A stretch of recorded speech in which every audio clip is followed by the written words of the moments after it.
Bonsoir à tous, nous sommes jeudi 22 août aujourd'hui, on espère que vous vous portez bien et que vous prenez plaisir à regarder les programmes de Live TV, la télé sans filtre, comme nous vous savons nombreux à regarder le tour des vacances.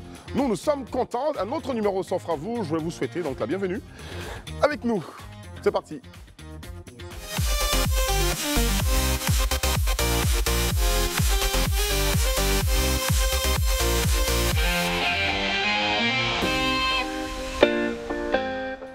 Vous êtes nombreux à nous regarder, nous suivre et partager sur nos réseaux sociaux. On vous aime tellement et vous savez, Rihanna, elle n'oublie pas donc de ramener certains commentaires les plus poignants.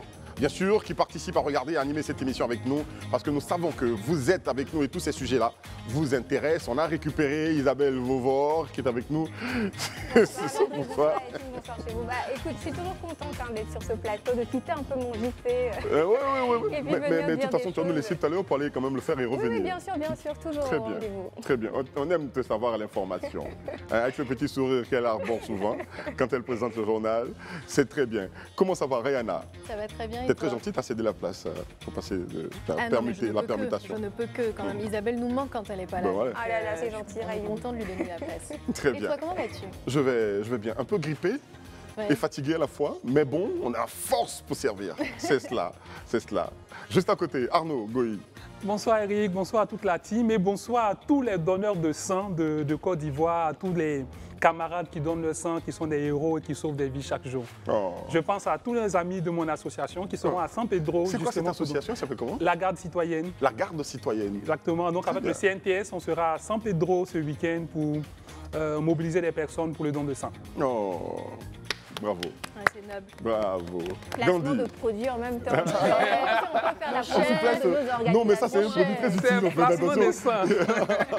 Il n'y a rien de lucratif dans cette affaire. Gandhi. Bonsoir à tous les Ivoiriens qui nous suivent. Leur dit qu'on est ensemble malgré nos divergences. C'est ce qui crée le débat. Et dit bonne arrivée à la grande Isabelle Vauvor. Et bisous à toutes les femmes en fait, qui préparent la rentrée scolaire seules avec leurs enfants. Très bien. Gandhi, tu as Merci, promis la Gandhi. dernière fois de saluer les hommes. Jusqu'à présent, tu ne l'as pas encore fait. C'est pas période. C'est pas période. Un exercice qu'on va soumettre à nos internautes qui nous regardent et qui regardent cette émission, c'est lâcher en commentaire ce que vous faites de façon gratuite pour votre communauté. Ah, c'est pas mal, Voilà. ça. Vos bonnes actions. C'est Vos pas bonnes mal. actions pour vos différentes communautés. Si vous nous regardez, lâchez en commentaire. Il faut me rappeler que pendant l'émission, il faut que je rappelle, il faut que je revienne sur cette information. Et puis on va partager ensemble sur ce plateau ou encore ailleurs. On compte sur vous, soyez avec nous. Très bien. Ça fait l'actu. On va y aller tout de suite.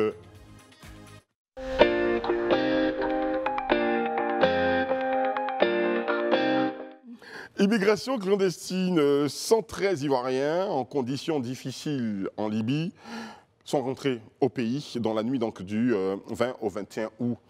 Voilà, c'est l'État de Côte d'Ivoire qui a participé à cela. C'est Gandhi. Cette opération a commencé, elle a commencé quand? Elle concerne quel autre pays, à part la Libye, qui a été cité? Et puis combien d'Ivoiriens sont entrés? L'actualité aujourd'hui concerne spécifiquement la Libye. Il s'agit de 113 Ivoiriens. Déjà, par le passé, il y a eu déjà des arrivées venant de la Tunisie, d'autres pays. Mais pour aujourd'hui, il s'agit de la Libye. 113 Ivoiriens qui déjà étaient en situation de détresse, situation difficile. Et le gouvernement, avec promptitude comme à ses habitudes, est allé accueillir cette délégation-là. Et ça a été à travers le ministre délégué aux Affaires étrangères, Watabouna Ouattara. Saluer vraiment Le gouvernement est allé les chercher. Oui, justement. Voilà. Le gouvernement a affrété un vol spécialement pour aller les chercher, nos compatriotes qui sont arrivés. Et c'est l'œuvre du gouvernement cette délégation a été reçue par le ministre délégué aux Affaires étrangères, Ouattara Watabouna, que je voulais saluer au passage.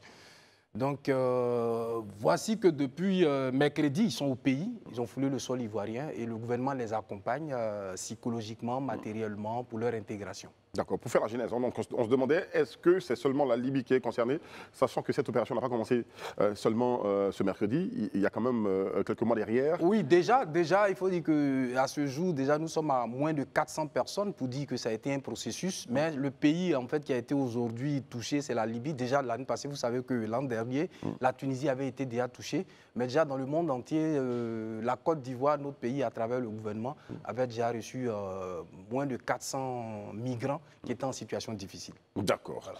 Arnaud Goï, comment apprécie-t-on cette action du gouvernement? Pour moi, cette action appelle 2 commentaires.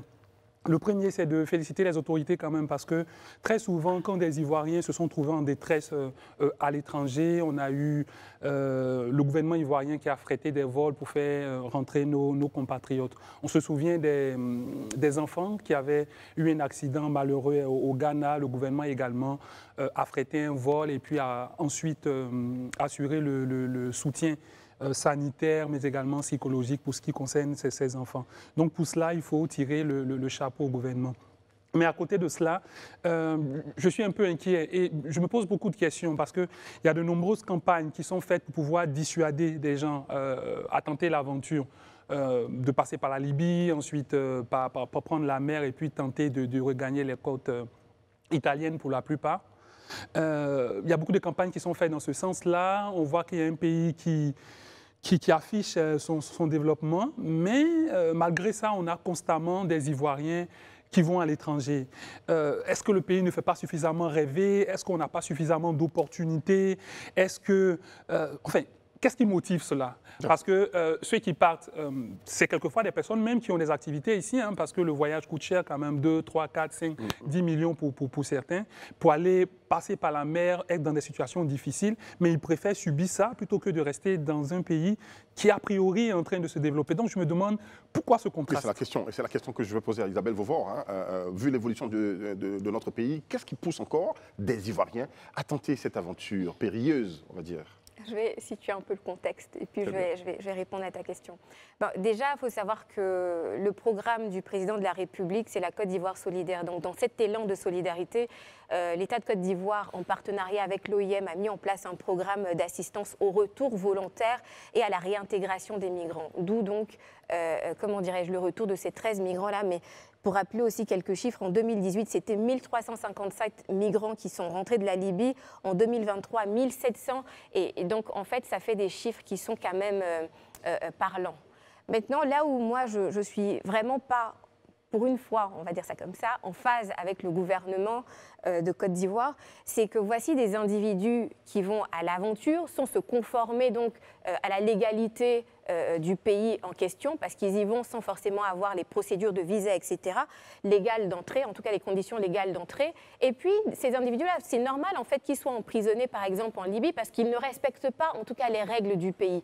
Mais qu'on affrète un avion, qu'on mette en place un coût exorbitant d'assistance humanitaire, de soins médicaux, de soutien psychologique, d'aide à la réintégration, qui inclut quoi? Qui inclut à la fois la formation, la réadaptation, comment dirais-je, la mise en place de kits d'installation de toutes ces personnes-là, c'est énormément de coûts qui peuvent être affrétés sur d'autres postes, en tout cas étatiques.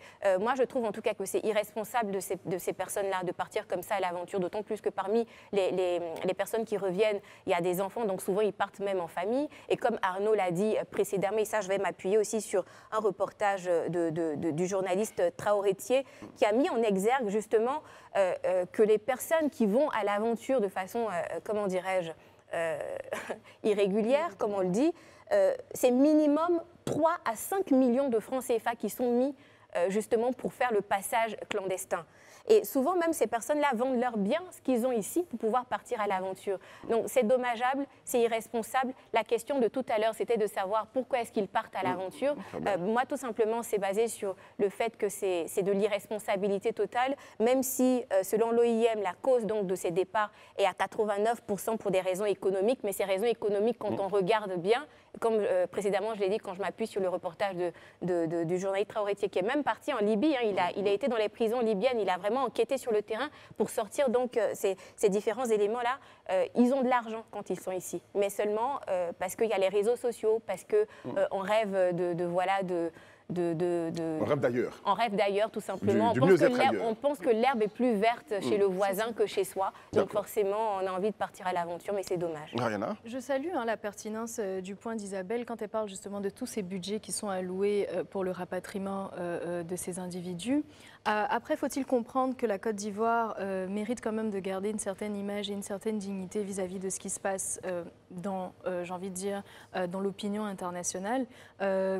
L'idée étant de limiter quand même le fait, la potentialité qu'on puisse dire les Ivoiriens viennent et le gouvernement ne fait rien pour les renvoyer chez eux, etc.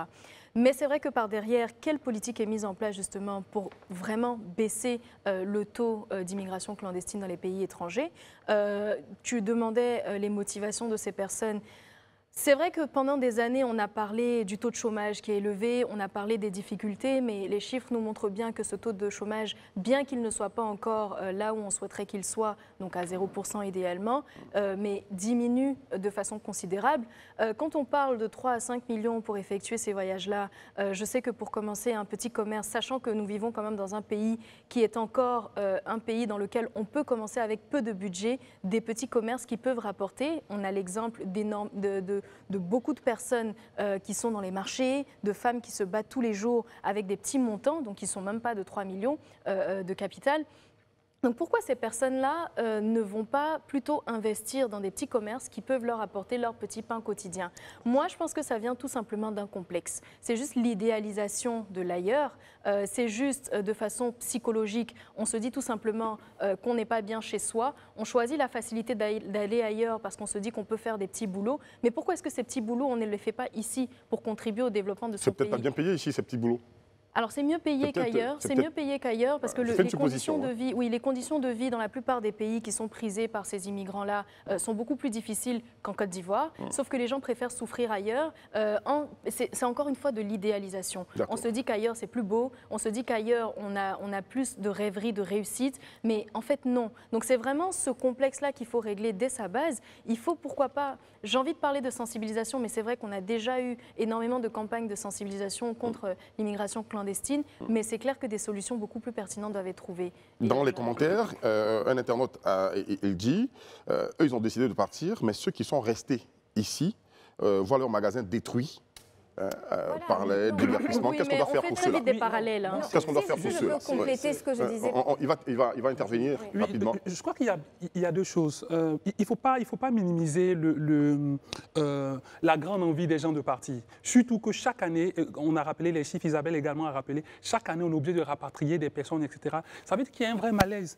Ça veut dire que soit de façon factuelle ou au moins idéologiquement, ou le ressenti que le pays renvoie n'est pas forcément bon. Si les gens estiment que tenter de mourir en Libye, dans le désert, dans la mer, aller à l'aventure, on n'est même pas sûr qu'on va revenir, ça c'est mieux que de rester dans un pays, ben, il faut s'interroger sur le ressenti qu'ils ont par rapport à ce pays-là. Est-ce que notre pays fait rêver? Est-ce que notre pays donne des opportunités à tout le monde? C'est vrai qu'on parle de volet économique, on dit qu'il faut beaucoup d'argent, etc.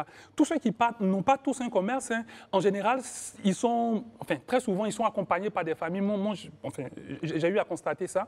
Des familles qui ont cotisé de l'argent pour pouvoir, non pas pour monter un commerce, mais pour pouvoir donner l'argent à quelqu'un pour qu'il aille tenter son aventure ailleurs. Donc, ce n'est pas forcément de l'argent qu'ils avaient mobilisé. Ils avaient 10 millions sur eux, et puis ils ont pris les 10 millions, ils sont partis. C'est quelque chose qu'ils ont préparé, parfois avec des apports de plusieurs membres de famille, d'amis, etc., qu'ils ont rassemblés pour pouvoir partir. Mais cette constante frénésie à tenter l'aventure, peu importe, même si je décède, c'est mieux que de rester ici, on ne peut pas simplement mettre ça sous le compte de l'irresponsabilité. Il y a un rêve peut-être qui a été détruit, il y a un ressenti, ça peut être avéré ou pas, hein, mais en tout cas, il y a un ressenti, on a l'impression qu'on n'est pas à notre place. Des conditions familiales difficiles aussi.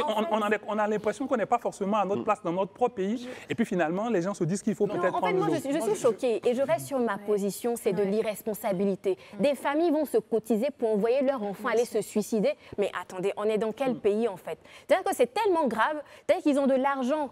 Ils peuvent se cotiser pour avoir de l'argent pour envoyer quelqu'un à l'aventure, mais ils n'ont pas de l'argent à cotiser pour donner à ce même individu-là pour qu'il fasse son commerce. Pour moi, franchement, c'est deux choses qui sont tellement aberrantes pour moi. Et je vais terminer, s'il vous plaît, et je vais terminer avec ça. Moi, je pense que ces individus-là, quand ils partent à l'aventure, ils ont l'argent pour payer le billet aller, ils n'ont qu'à payer le billet retour aussi. Ce n'est pas l'État qui va payer leur billet retour, il faut que chacun soit mis face à son destin. Ils ont choisi leur destin de partir à l'aventure. J'aimerais quand même qu'on réponde à cette question.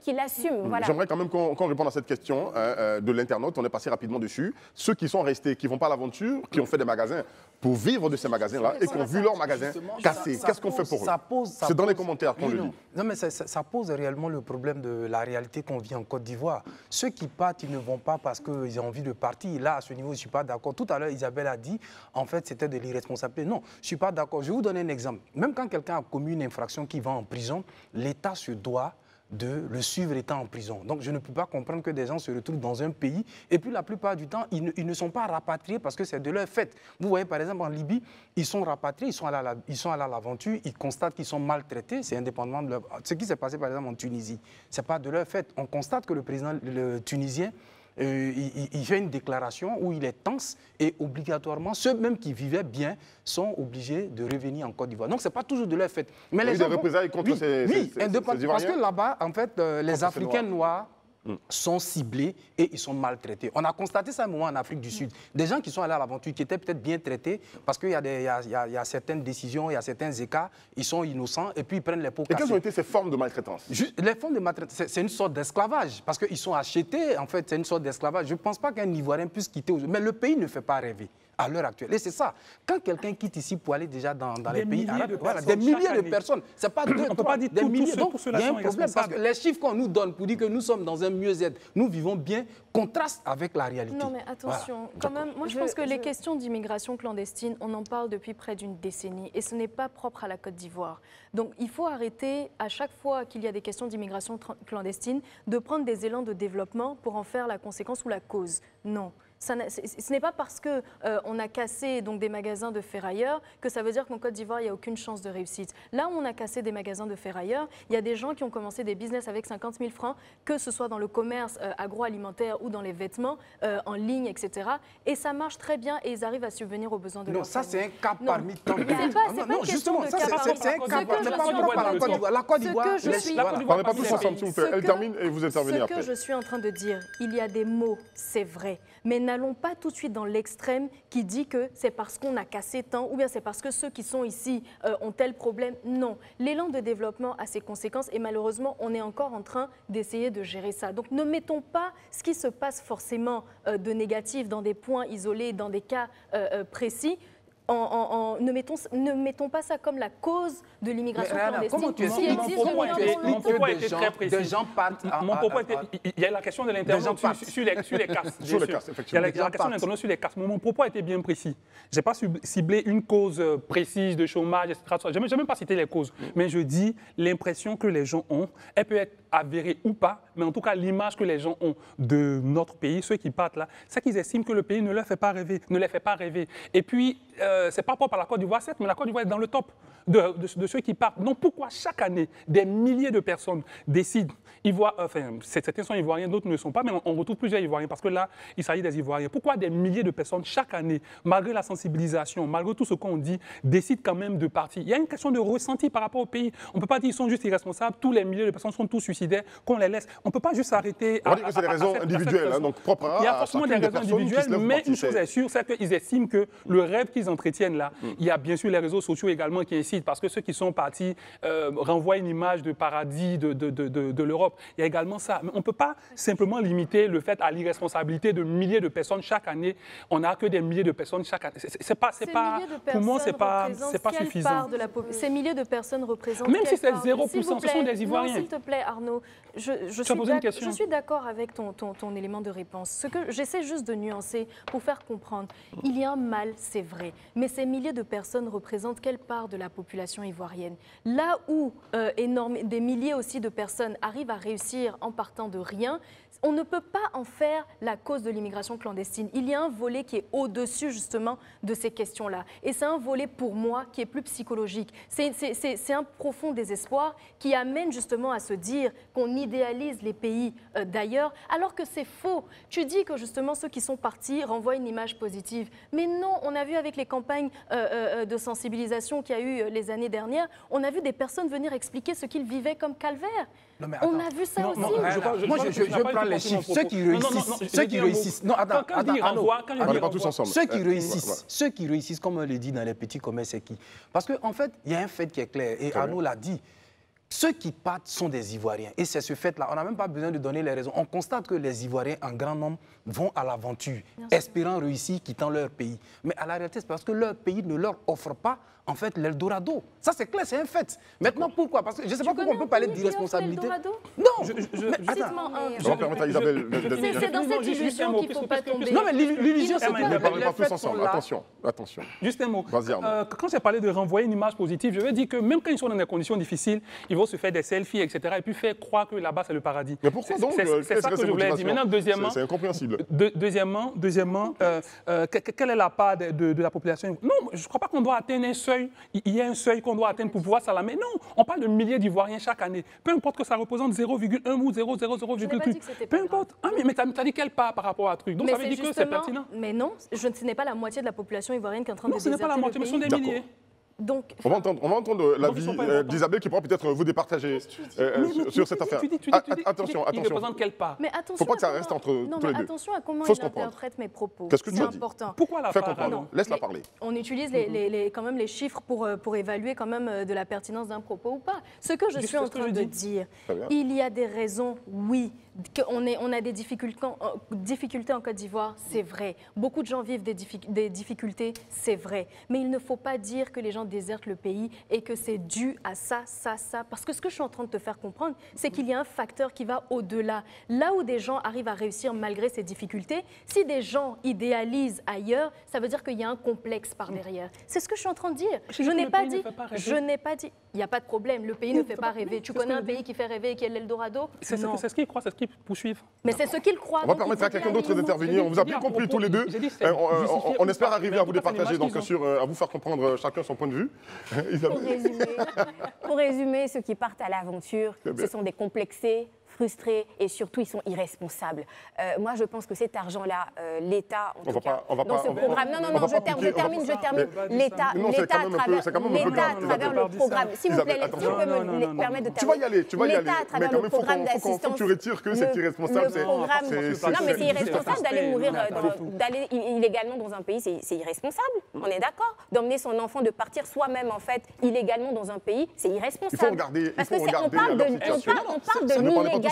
Là. Voilà. Parce que quand ils arrivent illégalement dans un pays, ils sont mis en prison. Et c'est de la prison de la Libye maintenant qu'on les sort, qu'on les rapatrie. Parce que là-bas, justement, en prison, en Libye, ils sont traités comme des prisonniers, voire moins que des prisonniers.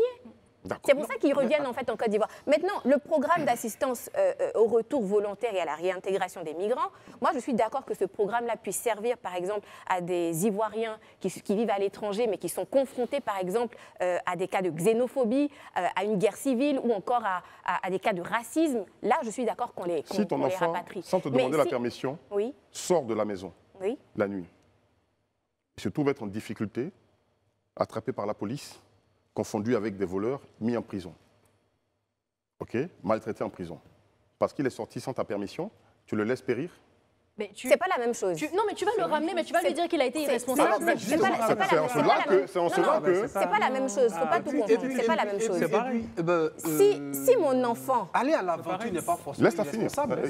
Oui. Aller à l'aventure n'est pas forcément irresponsable. Aller à l'aventure n'est pas irresponsable, mais aller à l'aventure illégalement, c'est irresponsable. Et surtout quand tu entraînes des enfants dedans. Parce que ceux qui reviennent, ils reviennent aussi avec des enfants. Les enfants, ils n'ont rien demandé, mais ils vont se retrouver en prison en Libye. Pourquoi? Non, mais attends, les gens ne sont pas toujours en prison parce qu'ils sont en infraction. Non, on a vu le cas... ils se sont retrouvés en prison parce que justement, ils sont arrivés illégalement sur le territoire. Ils sont arrivés sans papier. Non, pas forcément. Parce que dans les pays arabes... Pour quelle autre raison? Vous voyez, dans les pays arabes, la situation est présentée comment? Le noir n'a pas toujours droit au respect de ses droits. Ça, c'est ça. En Tunisie, ce qui s'est passé, après la déclaration du président de la République, on a constaté qu'ils ont attaqué tous les étrangers. Il y a des gens qui vivaient bien, qui étaient bien à l'aise. Et la plupart du temps, il y a des gens... Qui étaient en règle avec le papier, tout ça. Oui, mais bien sûr. Et ils sont revenus. Parce qu'en fait, quand la situation est désastreuse, on s'attaque à tout le monde. On a constaté en Afrique du Sud où on s'attaquait à tous les étrangers parce que les Sud-Africains constataient que eux, ce qui leur revenait de droit était pris par les étrangers. Je veux dire, on peut se retrouver dans un pays et puis compte tenu de la catastrophe qui arrive, en fait, pas une catastrophe naturelle, on peut s'attaquer. Voilà. Ce qu'on peut appeler des choses des collatérales. Mais je veux dire, dans le cas d'espèce, quand on va à l'aventure, on n'est pas forcément irresponsable. Il y a beaucoup de nos compatriotes. On parle illégalement. de partir illégalement. Quand on y va illégalement. Quand on y va illégalement, on n'est pas Quand on y va par les voies qui ne sont pas... Mais attends, quand on est dans son pays et qu'on n'offre pas un mieux vivre, qu'est-ce qu'on fait? Il est en train de Et qu'on part illégalement. Non, je veux dire non, parce que je suis étonné. Comment est-ce que les gens vont souvent en Europe ici? Laissez-le terminer. Comment est-ce que les gens vont souvent en Europe ici? On sait par quel moyen ils passent pour aller en Europe quand ils arrivent.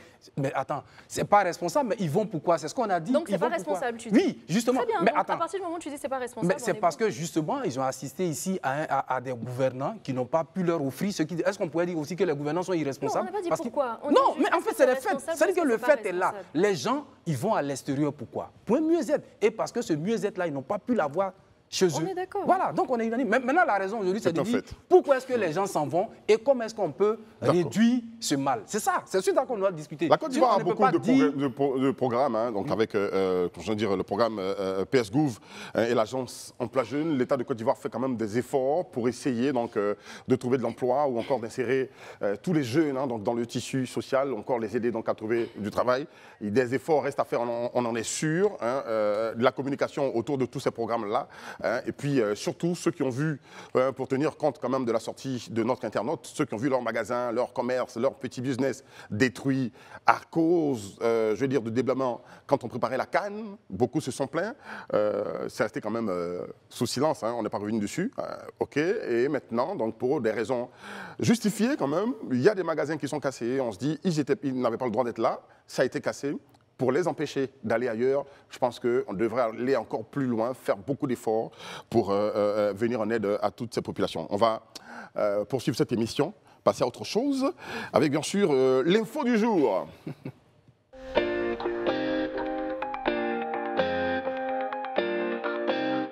L'info du jour est politique, c'est bien le COJEP de Blé Goudé, donc, qui a tenu une conférence de presse ce matin pour informer l'opinion nationale et internationale qu'il est désormais partie prenante hein, donc, de la plateforme regroupant les partis politiques de l'opposition. On écoute un extrait.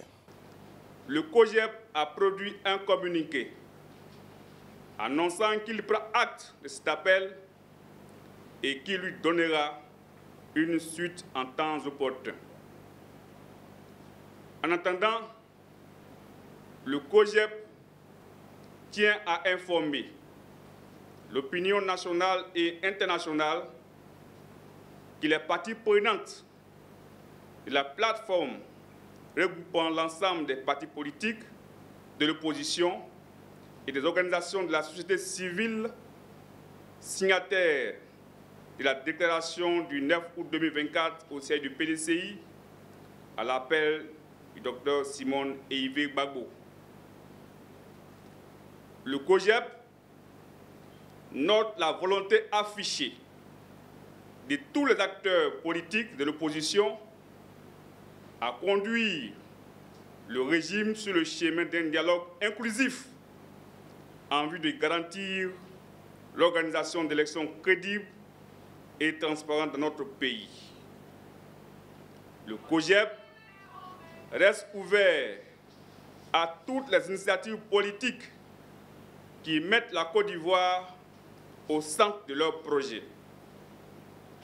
Aussi, le COJEP réaffirme-t-il son engagement au renforcement de l'unité de l'opposition politique et d'une synergie d'action pour la réforme profonde du système électoral en Côte d'Ivoire, gage d'une paix durable.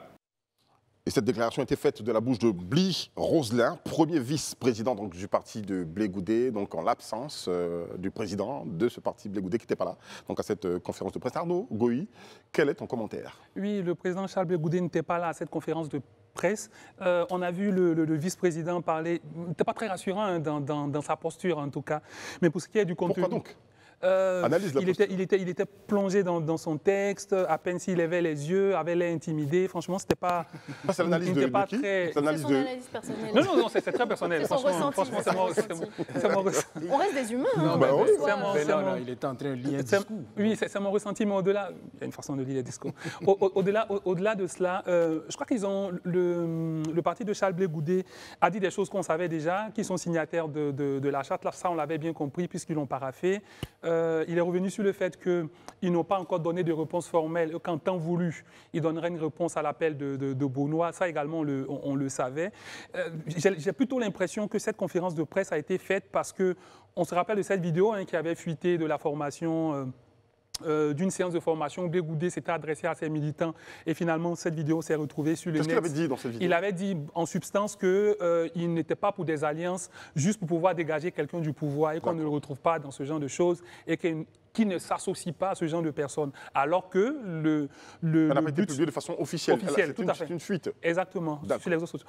Et alors que, a priori, l'appel de Beaunois est dans ces cordes-là, dans ces sillages-là, justement, pour pouvoir une alliance, pour pouvoir proposer une alternative. Donc, quand elle a fuité, sûrement qu'il y a eu des plaintes de certains. Finalement, on a l'impression que c'est un peu une réponse, à la fois pour dire qu'on va donner notre position et que ce n'est pas forcément notre position officielle qui a fuité sur les réseaux sociaux, et puis rappeler qu'ils sont membres de la plateforme des différents partis politiques. Ce qui te gêne, c'est pourquoi être déjà membre de cette plateforme et venir réaffirmer. Oui, bien sûr, parce qu'on a eu, je crois que lorsqu'on organise une conférence de presse, c'est pour dire quelque chose de nouveau. Le fait de rappeler qu'ils vont donner une réponse ultérieurement, ça on l'avait très bien compris. Le fait qu'ils soient membres de la plateforme et qu'ils ont paraphé, ça également on l'a vu. Donc, organiser une conférence de presse pour rappeler des informations qu'ils nous ont déjà données, je n'ai pas très bien compris. Gandhi, toi, tu ne vois pas cela? C'est sorti comme une affirmation nouvelle. Je vois un peu plus que ça, parce que déjà, à la conférence de presse, tout le monde attendait Charles Blé Goudé en personne. Il n'est pas arrivé et c'est un message. Et il voulait tout simplement montrer que là, ce n'est pas Charles Blé Goudé l'individu, mais je suis issu d'un parti politique qui décide. Voici la raison pour laquelle je vois Bill Roselin. Voilà. Mais moi, en fait, ce que je veux dire, le COJEP a pris déjà position.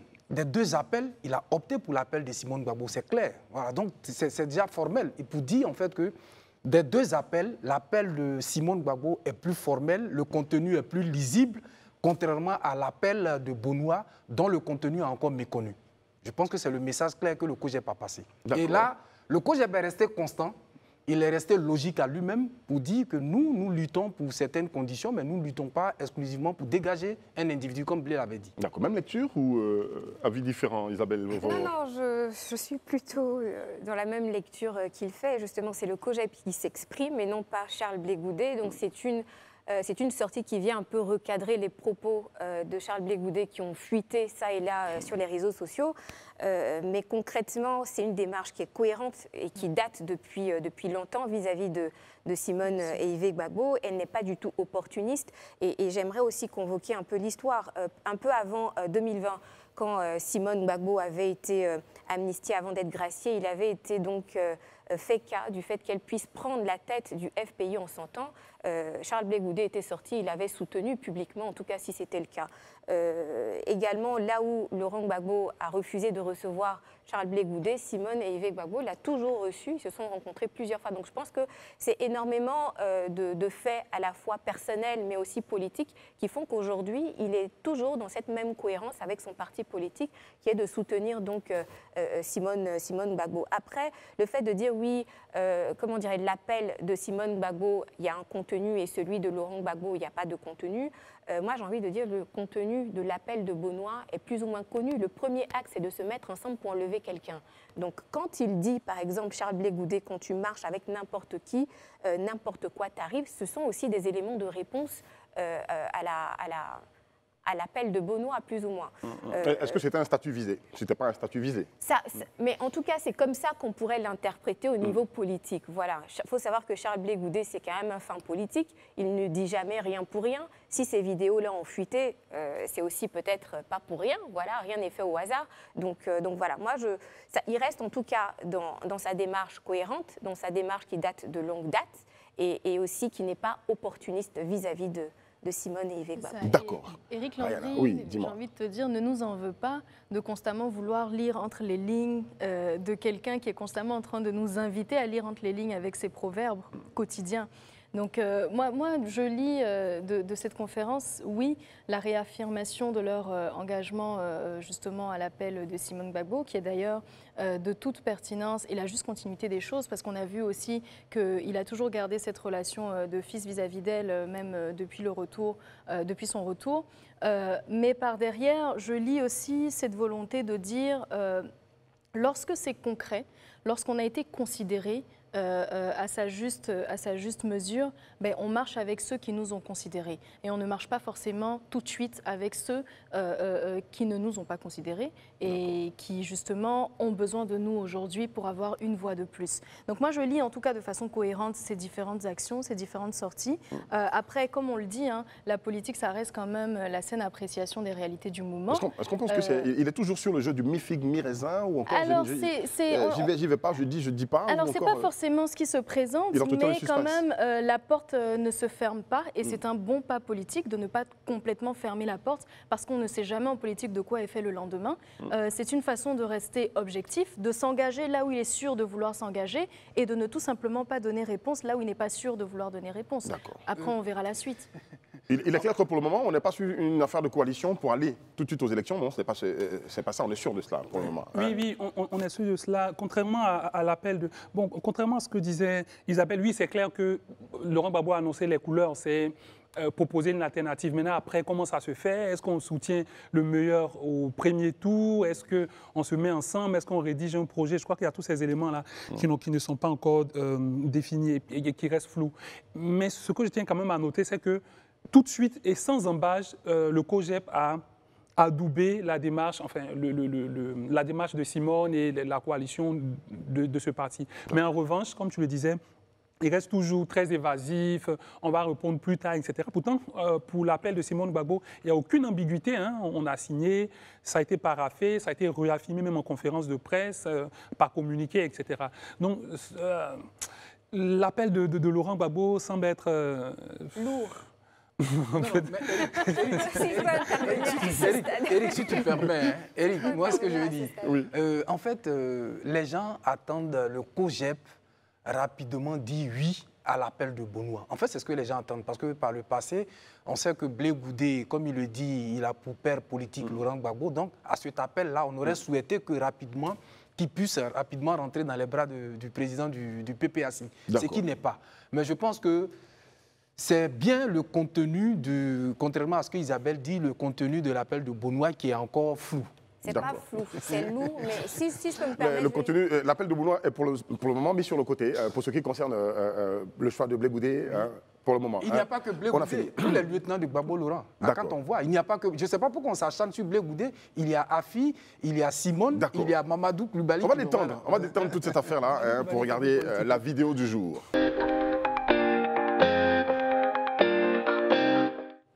La vidéo du jour, c'est Cristiano Ronaldo qui débarque enfin. Elle arrive, cette vidéo du jour, et c'est Cristiano Ronaldo qui débarque sur YouTube. Plus de 20 millions d'abonnés en un seul jour. On regarde. Tengo un regalo hoy, Eva. Cristiano. Y vamos a hacer un juego.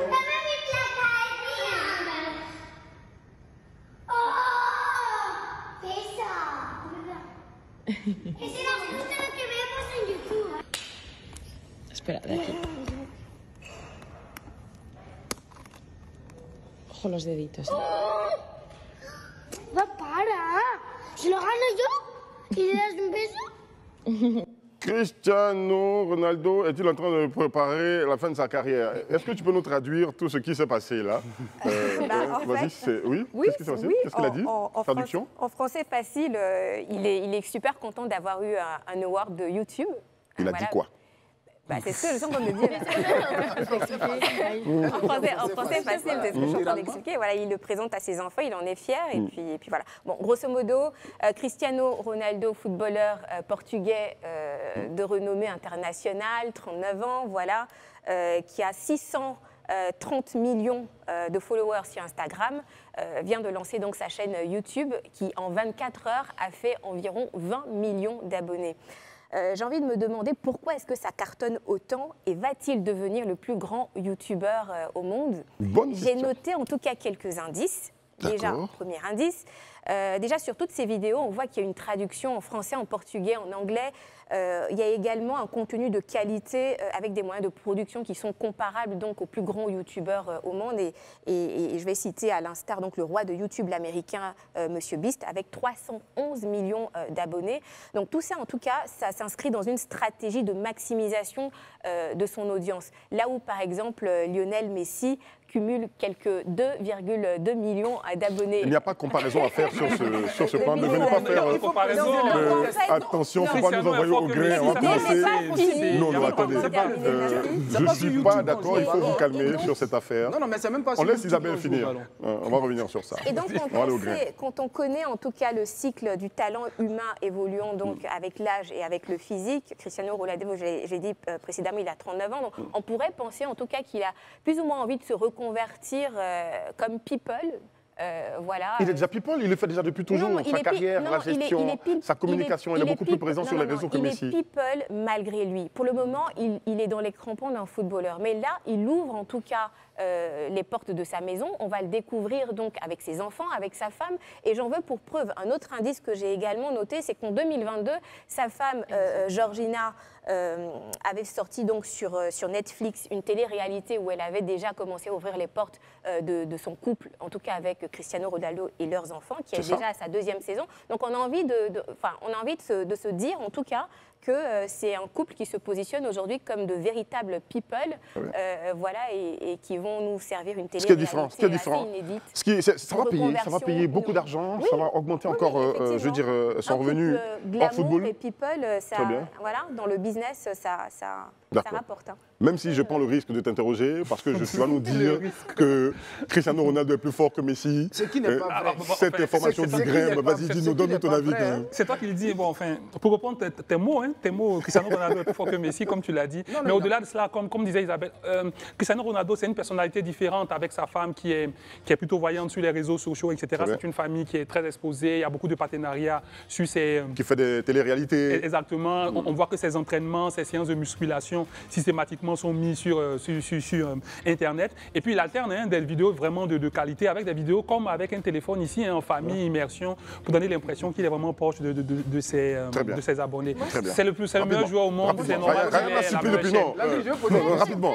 Très rapidement. Très rapidement, ce que je lis moi de ça, c'est tout simplement la volonté de recréer un vrai lien de sympathie avec tout le monde. Parce que Cristiano Ronaldo a été pas mal controversé, carrière qui a été dite un peu en déclin sur les dernières années. Donc c'est important de recréer ce lien de sympathie qui avait déjà été entamé, comme Isabelle le dit, par Georgina, sa femme. Et ça marchait très bien parce qu'il y avait quelques apparitions aussi de la star, de l'un des Messi du football, Cristiano Ronaldo.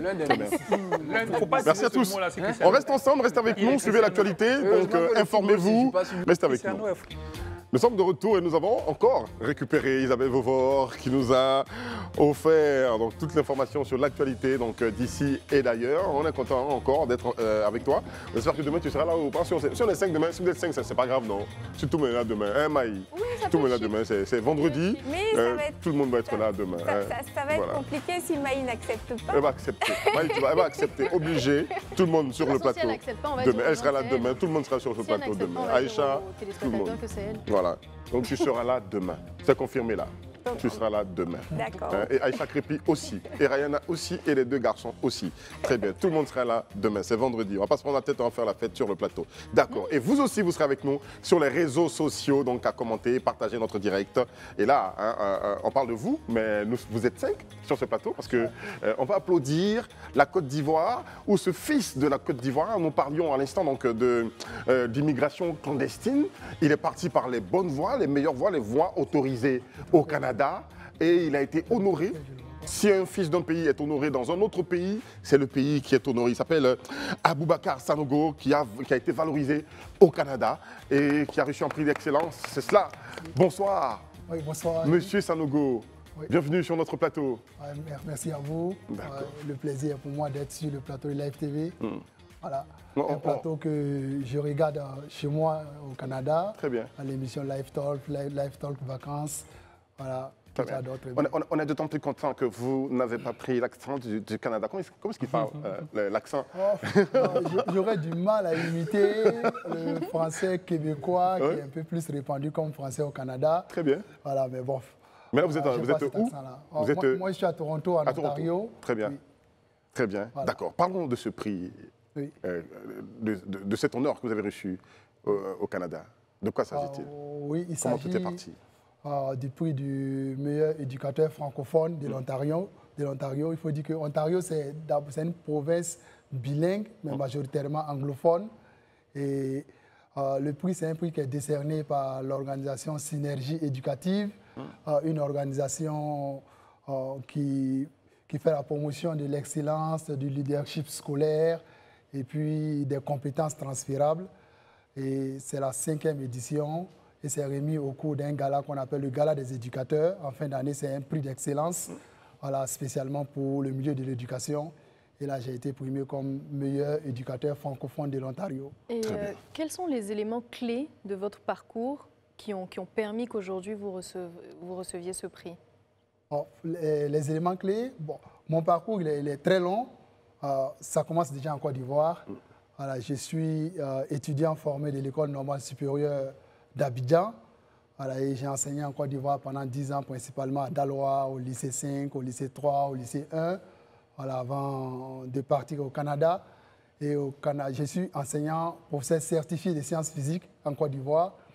Et au Canada, j'ai fait un autre diplôme de professeur certifié de mathématiques et aussi d'autres certificats de coordonnateur de baccalauréat international au Maryland, aux États-Unis. Et aussi des certificats en Ontario de directeurs d'école, qu'on appelle ici proviseurs. Voilà, donc le parcours commence à l'École normale supérieure d'Abidjan. Et j'aime le dire parce que moi, je suis le fruit de l'école ivoirienne, du lycée scientifique de Yamoussoukro, de l'Institut national polytechnique, de l'Université de Cocody et l'École normale supérieure, avant d'être aussi un produit du système canadien de l'Université de Laurentienne à Sudbury, voilà, où j'ai fait mon certificat d'enseignement des mathématiques. Alors, donc, le parcours, c'est là. Les points clés, c'est quoi? Ce prix récompense le leadership scolaire et les initiatives d'un enseignant, voilà, et en général de l'éducateur, au sein des écoles et dans la communauté. Voilà, au sein des écoles, c'est le rôle qu'on joue pour le salaire, c'est le travail qu'on fait pour le job, comme on le dit, pour lequel on est payé. Et au sein de la communauté, qu'est-ce que tu redonnes? Le Canada est par excellence un pays de bénévolat. D'accord. Alors, on ne se limite pas qu'à faire des choses pour le salaire. Est-ce qu'on est capable aussi de faire des choses qui rapportent à notre communauté sans attendre en retour une rétribution pécuniaire? Et qu'est-ce que vous avez fait justement pour cette communauté? Pour cette communauté, au sein d'abord de la communauté ivoirienne de Toronto que je salue, dont j'ai été le vice-président pendant 4 ans, qui est l'association de la communauté ivoirienne de la région de Toronto, ACIRT. Nous avons initié ce qu'on appelle Mon tuteur en ligne. C'est un cours de tutorat qu'on a initié pendant la Covid, où tout le monde était confiné, gracieusement pour tous les enfants du Canada. Mais ça a été initié par la communauté ivoirienne, dont j'ai été l'un des principaux animateurs et qui couvrait toutes les 10 provinces et les 3 territoires du Canada. Ça a été un succès, donc ça a été salué par les autorités canadiennes.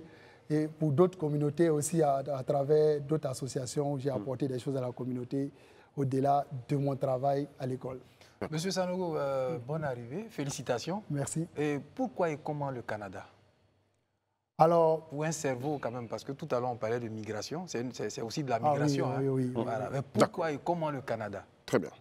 Alors, pourquoi... Pendant que vous parlez, on va recevoir votre trophée qui arrive pour nous rejoindre sur ce plateau. Il faut l'avoir à côté de vous, ce trophée. Merci. Merci. Voilà. Très bien. Allez. Alors, pourquoi et comment le Canada? Le Canada d'abord parce que c'est une terre d'opportunités. C'est un pays de liberté.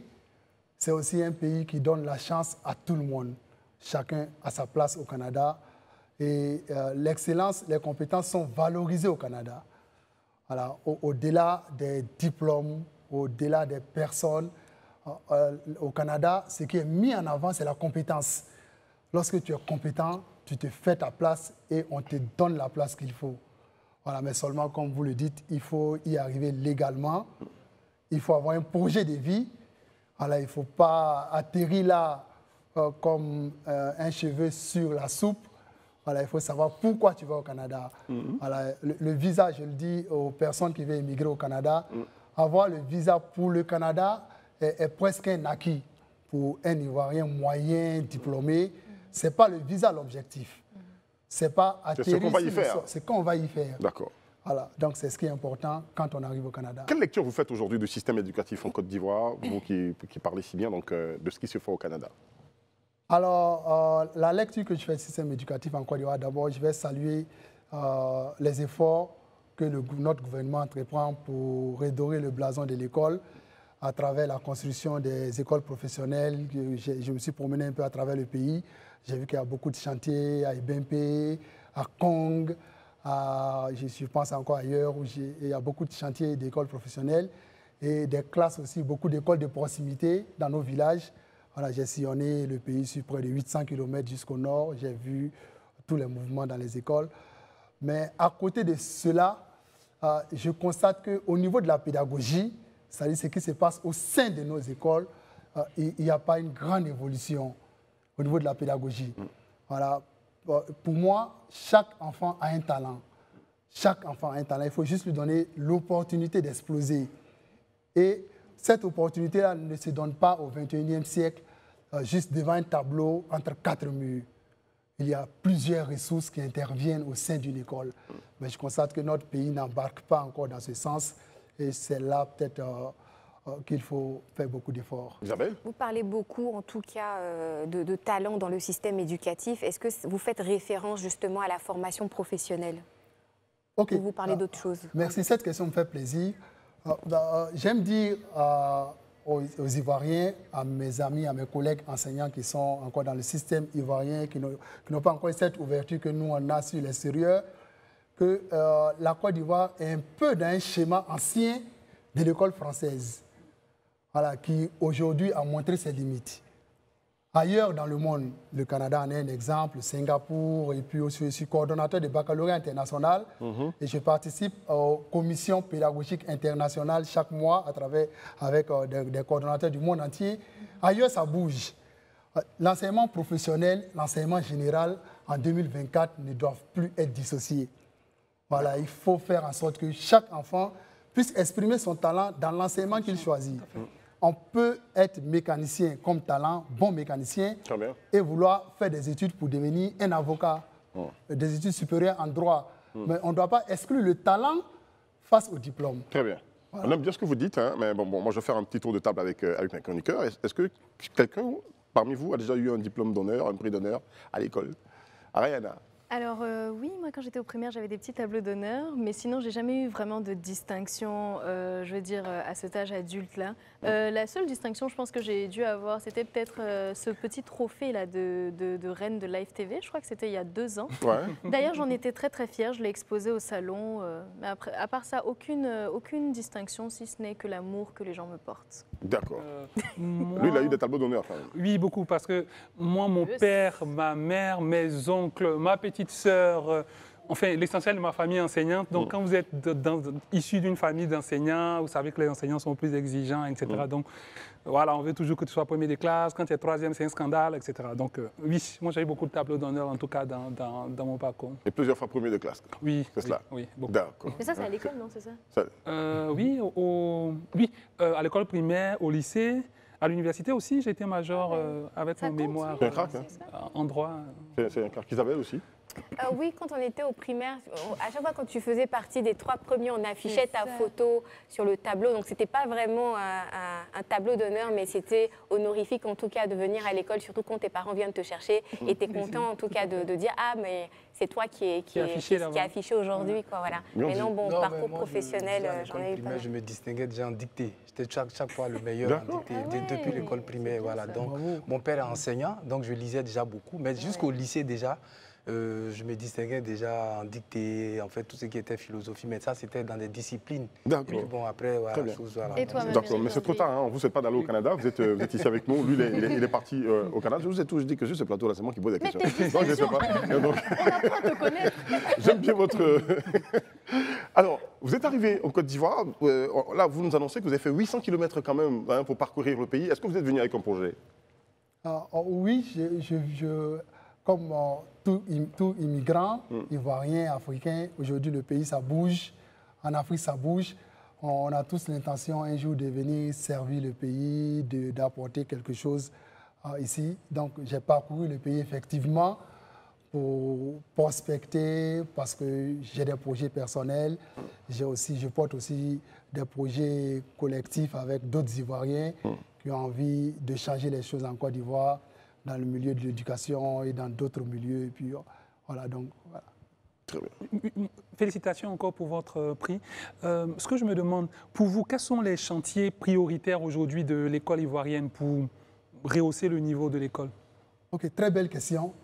Alors, pour rehausser le niveau de l'école ivoirienne, comme j'ai dit, l'une des choses d'abord, on va dire au niveau secondaire déjà, il faut arriver à dissocier le clivage professionnel général.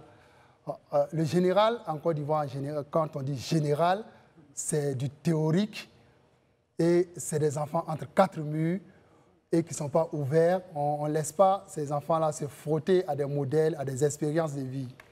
Alors qu'ils sont les plus nombreux. Alors qu'ils sont les plus nombreux. Et puis on est surpris après que c'est là qu'il y a le plus grand taux de chômage. Donc pour moi, il faut déjà arriver à mettre les deux systèmes ensemble pour que chaque enfant puisse avoir la chance de toucher aux deux systèmes et après à tracer sa voie dans l'avenir. Là c'est un défi au niveau secondaire. Mais dans toute école, ce qu'on recherche aujourd'hui dans le monde, c'est savoir apprendre par soi-même. On est d'accord que le monde évolue très vite. La technologie et tout ce que nos enfants sont soumis à plein de choses, plein d'influences. Et il est bon, et il n'y a aucune compétence aujourd'hui, compétence, je vais dire professionnelle, aujourd'hui, qui est pérenne, et qui reste dans le temps. On ne peut pas prévoir dans 5 ans comment sera le monde. Donc on ne peut pas aujourd'hui former un enfant qui va faire quelque chose qu'on lui apprend aujourd'hui dans 5 ans. Mais on peut apprendre aux enfants à apprendre. Et c'est là la pédagogie moderne. Comment apprendre à apprendre. Et ça commence, je vais vous dire c'est banal, mais ça commence par la lecture. La lecture au primaire. Les 3 premières années de l'école primaire, le défi qu'on doit se lancer en Côte d'Ivoire, il faut que 100% de nos enfants sachent lire. Un enfant qui sait lire, c'est un enfant qui peut devenir autonome.